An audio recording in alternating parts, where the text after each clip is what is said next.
आजकल लोग बहुत सारी दवाइयां खाते हैं, बहुत सारे लोगों को बीमारियां होती हैं। कुछ लोग तो सवेरे दोपहर शाम यानी कि चार चार टाइम भी दवाइयां खाते हैं। किसी को कैंसर होती है, किसी को टीबी होती है, किसी को एचआईवी की प्रॉब्लम होती है, हेपेटाइटिस बी होता है, हेपेटाइटिस सी होता है, पार्किंसंस की प्रॉब्लम होती है, अल्जाइमर की प्रॉब्लम होती है, पेट दर्द होता है, सिर में दर्द होता है, किसी को रसौड़ी होती है, किसी को पेट में कैंसर होती है।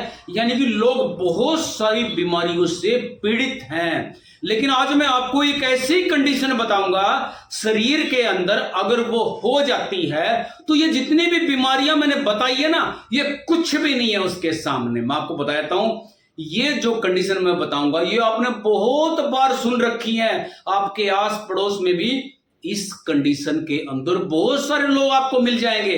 तो मैं आपको बताना चाहूंगा वो कंडीशन है ब्लड प्रेशर की। ब्लड प्रेशर एक ऐसी कंडीशन है शरीर के अंदर जिसके अंदर ये कंडीशन आ जाती है तो उसके अंदर बहुत सारी बीमारियों को इनविटेशन मिल जाता है। क्योंकि देखो, बीपी से हमारा पूरा सिस्टम, पूरी बॉडी का सिस्टम हिल जाता है अगर ब्लड प्रेशर बढ़ जाता है। सबसे पहले मैं बात करूंगा ब्लड प्रेशर लो कितना होता है, नॉर्मल कितना होता है, हाई कितना होता है। उसके बाद आपको समझ में आएगा कि ब्लड प्रेशर हमारे शरीर के अंदर कितना होना चाहिए। देखो, सबसे पहले मैं बात करूंगा लो ब्लड प्रेशर। बहुत सारे लोग क्या है, अपना बीपी चेक करते हैं, ब्लड प्रेशर चेक करते हैं और कई बार उनका रिजल्ट आता है 70 90 आता है, यानी कि किसी का 80 आता है, ऊपर वाला आता है 89 आता है, लोग उसको लो मानते हैं। आज मैं बताऊंगा आपको कि लो ब्लड प्रेशर कितना होता है। लो ब्लड प्रेशर देखो, नीचे वाला अगर किसी का ब्लड प्रेशर 60 या फिर उससे नीचे आ जाता है, 60 या 60 से नीचे, और ऊपर वाला 90 से नीचे किसी का ब्लड प्रेशर आ जाता है तो उसको हम काउंट करेंगे लो के अंदर। और 80 से 120 बिल्कुल नॉर्मल होता है, यानी कि नॉर्मल ब्लड प्रेशर होता है। और इसके अलावा मान लो किसी का ब्लड प्रेशर नीचे वाला 80 है और ऊपर वाला 121 से लेकर 129 के बीच में आता है तो इसको हम काउंट करेंगे एलिवेटेड में, थोड़ा सा एलिवेटेड में। अगर किसी का ब्लड प्रेशर नीचे वाला 80 से 89 यानी कि 82 89 के आसपास आता है और ऊपर वाला 130 से 139 यानी कि 132 139 के बीच में आता है तो उसको हम हाइपरटेंशन ग्रेड 1 में काउंट करेंगे। और इसके अलावा मान लो किसी का ब्लड प्रेशर नीचे वाला 90 और ऊपर वाला 139 आता है तो उसको हम हाइपरटेंशन ग्रेड 2 में काउंट करेंगे। इसके अलावा मान लो किसी का ब्लड प्रेशर नीचे वाला 120 और ऊपर वाला 180 आ जाता है तो इसको हम हाइपरटेंसिव क्राइसिस में काउंट करें, यानी कि बहुत ज्यादा है, इमरजेंसी है। इसका मतलब यह है कि और जिसका ब्लड प्रेशर इतना हो जाता है तो उसके अंदर क्या क्या दिक्कतें आ सकती हैं मैं आपको बताऊंगा। सबसे पहले जिसको ब्लड प्रेशर की प्रॉब्लम है, सबसे पहले मैं उनको चेतावनी देना चाहता हूं कि अपना जो ब्लड प्रेशर है वो सप्ताह में एक बार जरूर कर लेना चाहिए। कुछ पेशेंट ऐसे होते हैं जिसको ब्लड प्रेशर होता है लेकिन वो इग्नोर करते रहते हैं उस चीज को, दवाई खाना लेट शुरू करते हैं, अपने आप ही उसको कंट्रोल करने की कोशिश करते हैं, घर पे डॉक्टर बनने की कोशिश करते हैं। यानी कि जब तक वो सही डॉक्टर के पास पहुंचते हैं तब तक उनका जो हाई ब्लड प्रेशर है उनके शरीर के ऊपर बुरा असर डाल चुका होता है। तो मैं आपको बताना चाहूंगा जिसको ब्लड प्रेशर की प्रॉब्लम है, सबसे पहले तो अपने घर में एक बीपी ऑपरेटर्स अपने घर में रखें। यानी कि बीपी की आजकल मशीनें आती हैं, चाहे किसी को बीपी है चाहे ना है, अगर बड़ी फैमिली है तो मैं उसको रिकमेंड करना चाहूंगा एक ब्लड प्रेशर की मशीन घर में होनी बहुत बहुत जरूरी है। आप हफ्ते में एक बार, जो बुजुर्ग होते हैं हफ्ते में एक बार ब्लड प्रेशर जरूर चेक करें। और जिसका रेगुलर ब्लड प्रेशर ज्यादा होता है तो वो डेली भी कर सकता है। डेली करने का तरीका मैं आपको बताता हूं। मान लो किसी मरीज को यह लगता है कि मेरा ब्लड प्रेशर हाई है कि लो है, उसने कंसीडर करना, इस चीज को मॉनिटर करना है। तो करना क्या है, सवेरे खाली पेट उठते ही बेड से नहीं उठना है, अपने फैमिली मेंबर को बोल देना, फैमिली मेंबर आएगा, आपका ब्लड प्रेशर चेक करेगा, नोट कर लेना है। उसके बाद नहा धो के खाना खा के ब्रेकफास्ट करने के 1.5 से 2 घंटे के बीच में आपने बीपी चेक कर लेना। उसके बाद आपने, अगर आप लंच करने के 1.5 से 2 घंटे के बाद करना चाहे तो वो भी कर सकते हो, नहीं तो बेड पे जब आप जाते हो रात को सोने के लिए तो तब भी आप अपना ब्लड प्रेशर चेक कर सकते हैं। देखो, आपको थोड़ा मुश्किल जरूर होगा, लेकिन ये चीज आपने लगातार 7 दिन तक करनी है। 7 दिन तक।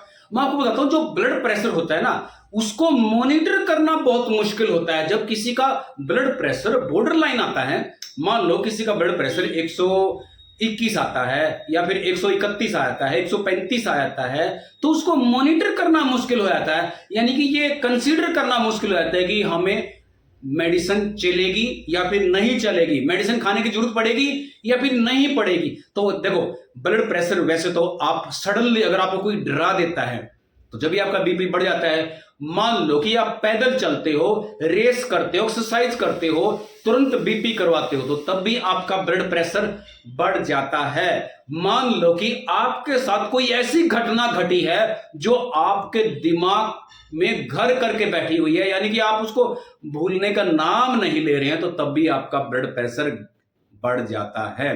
मान लो कोई ऐसा कोई आपको नुकसान हुआ है किसी भी प्रकार का, घर में कोई कलेश है या फिर घर में कोई दिक्कत, समस्या, प्रॉब्लम, कठिनाई, फाइनेंशियल दिक्कत है, तो भी स्ट्रेस हो जाती है इंसान को। तो स्ट्रेस होने के बाद भी आपका ब्लड प्रेशर बढ़ जाता है। देखो, बहुत सारी दिक्कतें, तो बहुत सारे लोगों की दिक्कतें क्यों होती हैं? देखो, आजकल का जो लाइफस्टाइल है वो एक बर्डन वाला लाइफस्टाइल है, एक दूसरे को दिखाने वाला लाइफस्टाइल है। देखो, मान लो किसी की आमदनी है 30 से 40 हजार, 50 हजार, वो बड़ी गाड़ी लेने की कोशिश करता है। जो कम आमदनी है और दिखाने के लिए बड़ी बड़ी चीजें खरीदने की कोशिश करता है, खरीदने की उसमें हिम्मत नहीं होती। लेकिन आजकल ये कंपनियां बैठी हुई हैं, फाइनेंस वाली बैंक बैठे हुए हैं, बहुत सारे बैंक ऐसे हैं, क्रेडिट कार्ड मिल जाते हैं आपको, ये लोन दे देते हैं। उनकी लोन की जो किस्तें होती हैं 2 साल, किसी की 4 साल, किसी की 6 साल। मान लो कि आप मुश्किल से किस्त निकालते हो, तो फिर क्या होगा? जिस महीने भी आपका खर्चा ज्यादा होता है। देखो, ये जो चीजें मैंने बताई हैं 80 से 90% लोगों के साथ ऐसा ही है। बिल्कुल जो चीजें मैंने आपको बताई हैं उसको किस्तें निकालनी मुश्किल हो जाती है। कोई देखो मकान ले लेते हैं, मकान तो लेना अच्छी बात होती है, मकान लेते साथ में कुछ दिखाने वाले लोग होते हैं, अपना स्टेटस दिखाने वाले लोग, तो वो बड़ी बड़ी गाड़ियां ले लेते हैं, उनसे किस्त भरी नहीं जाती। लेकिन क्या होता है कि उनके दिमाग में स्ट्रेस रहती है लगातार 6 साल तक। वो कारण भी आपका हाई ब्लड प्रेशर का हो सकता है। यहां में फाइनेंशियल जो दिक्कत है उसके साथ साथ मैं एक चीज और जोड़ना चाहूंगा। देखो, आजकल बहुत सारे माँ बाप हैं, जैसे मान लो किसी घर में एक लड़का है, एक लड़की है, या फिर 2 लड़के हैं, एक लड़की है, तो होता क्या है उसमें 2 भाई अलग अलग हो जाते हैं। अगर किसी का काम कम चलता है, किसी का ज्यादा चलता है, कई बार 2 भाई आपस में बात नहीं करते, उनका झगड़ा हो जाता है। कई जो भाई होते हैं अपनी बहन से बात नहीं करते, तो उसके अंदर जो माँ बाप होते हैं, पेरेंट्स होते हैं, उनको टेंशन हो जाती है। देखो, तीनों में से 2 भाई एक बहन या फिर 2 बहनें एक भाई, कोई भी एनी बॉडी, कोई भी, अगर आपस में वो बात नहीं करेगा तो माँ बाप को इस चीज की टेंशन हो जाती है। और जब तक उनका कंप्रोमाइज नहीं हो जाता, जब तक माँ बाप को टेंशन रहती है, चाहे वो कंप्रोमाइज हो 2 साल में, 3 साल में, 4 साल में। लेकिन आज के दिन ऐसा बिल्कुल भी नहीं है। अगर बहन के साथ भाई की बिगड़ जाती है तो इसको इग्नोर कर देता है लाइफ टाइम के लिए। सेम टू सेम बहन की तरफ से भी आजकल का जो रिवाज, क्योंकि लोगों के पास एक दूसरे के पास मनाने का जो टाइम है ना, रिक्वेस्ट करने, एक तो ईगो इतनी हो रखी है लोगों के अंदर, इतनी ईगो भरी पड़ी है कि मैं क्यों बात करूं, मैं क्यों बात करूं। ठीक है, बहन की तरफ से भी ऐसे ही है और भाई की तरफ से भी ऐसे ही है। तो हाथ जोड़ के प्रार्थना है, इस ईगो को कम करो। ईगो कम करने से क्या होता है, अगर आप आपस में बात करते हो, आप नहीं सोचते, देखो आप अपनी बहन के साथ बात बिगाड़ के बैठ जाते हो, बहन आपसे बात बिगाड़ के बैठ जाती है, अपने भाई से आप बात नहीं करते, काका, चाचा, ताऊ, मामा, फूफा, आप किसी से बात नहीं करते, किसी से भी आपकी बात बिगड़ जाती है, उसका सीधा सीधा असर आपके माँ बाप के ऊपर पड़ता है। जब तक आपकी बात संभल नहीं जाती, आपका कॉम्प्रोमाइज नहीं हो जाता, माँ बाप को वो टेंशन होती है, लेकिन आपको नहीं बताते, अंदर अंदर उनको टेंशन होती है। इसी को हाइपर टेंशन बोलते हैं, इसी को स्ट्रेस बोलते हैं, जिसके कारण ब्लड प्रेशर जैसी बीमारियां जन्म लेती हैं। और एक चीज मुझे बताओ आप, जब ब्लड का प्रेशर शरीर के अंदर बढ़ जाता है, वो प्रेशर जाएगा कहां पे? वो जो हमारी नसें हैं उनको फाड़ देगा, अंदर से इंजर कर देगा, इंजरी हो जाती है। जो हमारा हार्ट होता है, हार्ट के अंदर जैसे मान लो आगे वो पंप करेगा, ऐसे आगे ब्लड को भेजेगा। हार्ट का काम है पंप करना, पंपिंग, ब्लड को आगे भेजना। किडनियां काम है उसको फिल्टर करना। अगर मान लो खून के अंदर कोई प्रॉब्लम है, कोई पार्टिकल ज्यादा है, वेस्ट पार्टिकल, उसको बाहर निकालना। लेकिन हार्ट का काम क्या है? पंप करना। मान लो आगे ब्लड जाएगा नहीं, आगे जगह नहीं जाने के लिए पीछे से पंप करेगा, तो बीच की जो जगह है उसके अंदर इंजरी होगी, वो फट सकती है। और देखो बॉस, इसके अलावा और काफी सारी दिक्कतें होती हैं। मान लो किसी का कोलेस्ट्रॉल ज्यादा होता है, अंदर फैट जम जाती है। फैट जमने से क्या होता है कि जो हमारी वेन्स होती हैं, यानी कि जो हमारी आर्टरीज होती हैं, जब उनमें से ब्लड फ्लो होता है, यानी कि ब्लड फ्लो करता है, बहता है ब्लड, तो उसमें जो फैट होती है, वो फैट प्लेग जिसको बोलते हैं, वो साइड में चिपक जाती है। यानी कि फिर आपकी जो वेन है, आर्टरीज है, वो नैरो हो जाती है। जैसे मान लो कि कोई टुंटी के अंदर आप पाइप लगाते हो और उस पीछे से आप टुंटी को खोल देते हो, पाइप को आप मोड़ देते हो, मोड़ने के बाद वो नैरो हो जाती है। नैरो होने से क्या होएगा? अगर टुंटी से लूज होगा तो टुंटी से ही पानी निकलना, लीकेज होना स्टार्ट हो जाए जहां पे आपने उसको लगाया है। तो ऐसे ही सेम अपनी बॉडी के अंदर भी होता है। जब अंदर मान लो फैट जमा हो जाती है तो रास्ता कम बचता है ब्लड को फ्लो करने में। पीछे से जो हमारा हार्ट है वो जल्दी जल्दी उसको पंप करता है। पंप यानी कि बीपी, ब्लड का प्रेशर बढ़ाना। ब्लड का प्रेशर कौन बढ़ाता है? हार्ट ब्लड का प्रेशर बढ़ाता है। तो पीछे से ऐसे ऐसे पंप करेगा, आगे रास्ता कम है, जिसके कारण आपका ब्लड प्रेशर बढ़ सकता है। और मैं आपको बताऊंगा ब्लड प्रेशर बढ़ने से आपके शरीर के अंदर नुकसान क्या होते हैं, कॉम्प्लिकेशन क्या हो सकते हैं। देखो, सबसे पहले जिसका ब्लड प्रेशर मान लो ऊपर वाला 180 है, नीचे वाला 120 है, सबसे पहले मैं इसी की बात करूंगा, क्योंकि ये एक डेंजर लेवल होता है, बिल्कुल डेंजर लेवल है। जिसका अगर इतना ब्लड प्रेशर है तो तुरंत उसको इमरजेंसी में डॉक्टर के पास लेके जाना जरूरी होता है, क्योंकि उसका हार्ट फेल हो सकता है। हार्ट फेलियर इसको बोलते हैं। हार्ट फेलियर होता कब है, मैं आपको बेसिकली बताता हूं। हार्ट फेलियर इसलिए होता है जब ब्लड का प्रेशर इतना बढ़ जाता है, जैसे हम कोई गुब्बारा होता है उसको ऐसे फुलाते हैं तो फूलते फूलते वो मोटा होता चला जाता है। ऐसे ही हमारी बॉडी के अंदर जो नसें होती हैं, नसें वो भी ऐसी ही फ्लेक्चुअल होती हैं, ऐसी फ्लेक्चुअल होती हैं। तो अब होता है इलास्टिसिटी की तरह होती हैं, जैसे इलास्टिक होता है ऐसे ही होती हैं। जब ब्लड का प्रेशर बढ़ता है तो ये फूल जाती हैं, ऐसे फूल जाती हैं। और जब ब्लड प्रेशर दो गोली खाने के बाद वो नॉर्मल हो जाता है, तो जैसे वो फूली हुई अच्छी तरह टाइट नहीं हो पाएंगी। तो फिर क्या होगा? पीछे से जो हार्ट है वो ज्यादा काम करेगा, यानी कि ब्लड का प्रेशर बढ़ाएगा, क्योंकि हमारे दिमाग को ऑक्सीजन की ज्यादा जरूरत पड़ती है। जो हमारा दिमाग है इसके अंदर जो नर्व होती हैं, जो न्यूरॉन्स होते हैं, उसके द्वारा मैसेज आदान प्रदान होता है। वो मैसेज देता है हमारी बॉडी को कि मेरे अंदर ऑक्सीजन की जो सप्लाई है वो कम है। उसके कारण फिर क्या होगा? जो हमारा हार्ट है वो पंप जल्दी जल्दी करेगा। क्यों जल्दी जल्दी करेगा? क्योंकि जो हमारी वेन थी वो फूल के ज्यादा टाइट नहीं होती, थोड़ी सी लूज रह जाती हैं। इसके कारण हमारा जो हार्ट है बीपी को बढ़ाने के लिए, यानी कि ब्लड के प्रेशर को बढ़ाने के लिए जल्दी जल्दी पंप करता है, ताकि हमारे दिमाग को पर्याप्त ऑक्सीजन मिल सके। तो इस कंडीशन में अगर आप इको करवाते हैं तो लेफ्ट वेंट्रिकल, जिसको बोलते हैं हम लेफ्ट वेंट्रिकुलर हाइपरट्रोफी, मान लो अगर किसी के अंदर ये कंडीशन आ जाती है, लेफ्ट वेंट्रिकुलर हाइपरट्रोफी ये आ जाती है, इसका मतलब होता है हार्ट फेल्योर। ये हाई ब्लड प्रेशर के कारण होता है। हार्ट अटैक भी आ सकता है। बीपी बढ़ने के कारण क्या होता है? जो हमारी नसें होती हैं, आर्टरीज होती हैं, उनके अंदर से कोई भी छोटा मोटा टुकड़ा या फिर क्लोटिंग होके हार्ट में जाके फंस जाता है, जिससे कि हार्ट अटैक आने का खतरा बढ़ जाता है। स्ट्रोक आ सकता है। स्ट्रोक दिमाग के अंदर, मान लो कि जो हमारी नसें होती हैं, नर्व्स होती हैं, नर्व जिसको बोलते हैं, देखो एक तो नसें होती हैं, एक जिसको हम वेन्स बोलते हैं, एक आर्टरीज होती हैं, एक कैपिलरीज होती हैं जो बिल्कुल सुई जैसी होती हैं, एक होती है नर्व। नर्व जो मैसेज का आदान प्रदान करती हैं बॉडी, हमारी बॉडी से दिमाग के अंदर नर्व होती हैं। वो नर्व क्या करते हैं, वो नर्व के द्वारा जो न्यूरॉन्स होते हैं, न्यूरॉन्स उसके द्वारा हमारी बॉडी से जो मैसेजिंग का आदान प्रदान होता है, जैसे हम हाथ उठाते हैं, दिमाग ऑर्डर देता है हाथ उठाने का, पानी का गिलास लेके आने का, चलने का, फिरने का, बॉडी का बैलेंस का, ये सारा हमारे दिमाग से होता है। अगर दिमाग के अंदर, दिमाग का बॉडी के अंदर कंट्रोल नहीं है, ऊपर कंट्रोल नहीं है, तो हम तुरंत गिर जाएंगे।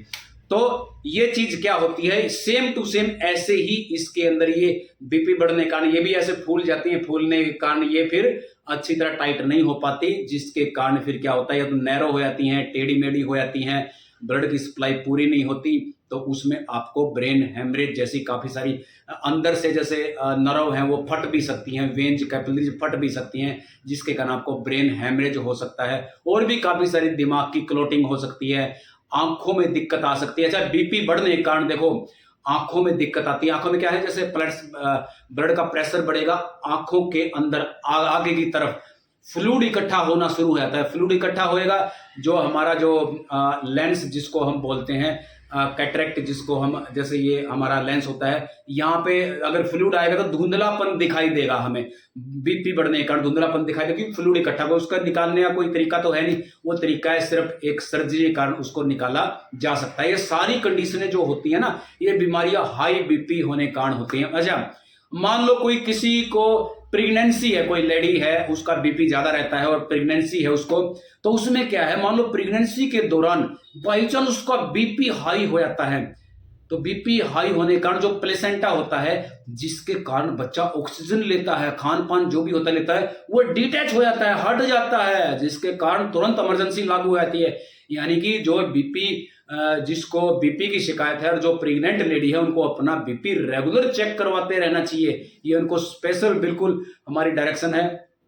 इसके अलावा मैं आपको बताना चाहूंगा, इसके अलावा देखो अगर किसी का लो ब्लड प्रेशर हो जाता है, लो ब्लड प्रेशर में क्या क्या चीजें होंगी, धुंधला दिखाई देगा आपको, चक्कर आने शुरू हो सकते हैं, चक्कर आ सकते हैं। इसके अलावा थकावट होगी, सोचने समझने में दिक्कत हो सकती है, कमजोरी आ सकती है। तो ये सारी की सारी जो समस्या, इंसान एकदम फेंट होकर गिर भी सकता है। ये जितनी भी समस्या मैंने आपको बताई है, ये A to Z ये सारी बीपी से रिलेटेड है। इसके अलावा आपको एक चीज और बताना चाहूंगा, किडनी की समस्या भी पैदा हो सकती है। मान लो किसी का ब्लड प्रेशर हाई है, तो उससे क्या होगा, आपकी किडनी के ऊपर भी असर पड़ सकता है। किडनी के अंदर क्या होता है, किडनी के अंदर नेफ्रॉन होते हैं। नेफ्रॉन आप समझते हैं, वहां भी नर्व होती हैं, नेफ्रॉन होते हैं। तो वहां भी सेम टू सेम, जैसे दिमाग के अंदर मैंने बताया, जैसे मैंने आपको जो नसें है उसके अंदर बताया कि फूलने के बाद उसके बाद क्या होती है कि सख्त नहीं हो पाती, थोड़ी सी लूज रहती हैं, ढीली रहती हैं। ऐसी हमारी किडनी के अंदर भी जो ब्लड जाता है, तो वो अच्छा फ्लो के अंदर नहीं जाएगा, क्योंकि वो जो हमारी नसें हैं वो ढीली हो जाती हैं, सख्त नहीं होती, जिसके कारण वो लूज रहती हैं। पीछे से जब ब्लड का प्रेशर बढ़ता है तो तब उनके अंदर से ब्लड निकलता है। अगर बीपी नहीं बढ़ेगा तो फिर किडनी का फंक्शन भी काम नहीं करेगा अच्छी तरह। अगर बीपी ज्यादा बढ़ जाता है तो फिर किडनी हमारी फेल्यूर होने का डर होता है। ये कंडीशन जो मैंने बताई है, ये उस कंडीशन में है जिसका रेगुलर बीपी बढ़ता है, बढ़ने के कारण किडनी में दिक्कत आ जाती है, तो उसकी जो नर्व होती हैं वो क्या होती है, वो लूज हो जाती हैं, जिसको बढ़ाने के लिए पीछे से हार्ट बीपी जो है वो बढ़ता रहता है, बार बार बढ़ता रहता है। तो आपको करना क्या चाहिए, हमेशा अपने बीपी को कंट्रोल रखना चाहिए। अच्छा, कंट्रोल कैसे होगा, देखो सबसे पहले आपको अपना लाइफस्टाइल चेंज करना है। लाइफस्टाइल देखो, स्ट्रेस को भगाने के लिए आप योगा कर सकते हो, एक्सरसाइज कर सकते हो। इसके अलावा अगर किसी का वजन ज्यादा है, बहुत ज्यादा वजन है, तो अपना वजन कंट्रोल करना बेहद जरूरी है आपको। ये थोड़े से जो लाइफस्टाइल मैंने आपको बताए हैं, पानी ज्यादा पीना है, आपने नमक का, स्पेशल जो नमक होता है उसका सेवन कम करना है। अगर किसी को हल्की फुल्की भी बीपी की प्रॉब्लम है तो जो नमक है उसका सेवन आपने कम करना है। अगर दोस्तों आपको ये मेरी पूरी की पूरी जो वीडियो है अगर आपको ये समझ में आई है तो इस वीडियो को लाइक जरूर करना। आगे मैंने कौन सी वीडियो बनानी, किस टॉपिक पे बनानी है, आप मुझे कमेंट सेक्शन में जाके बता सकते हैं। और इस वीडियो से रिलेटेड, ब्लड प्रेशर से रिलेटेड आपने कोई भी सवाल अगर पूछना है तो कमेंट सेक्शन में जाके आप पूछ सकते हैं। तो धन्यवाद दोस्तों, फिर मिलेंगे आपसे किसी नई वीडियो में।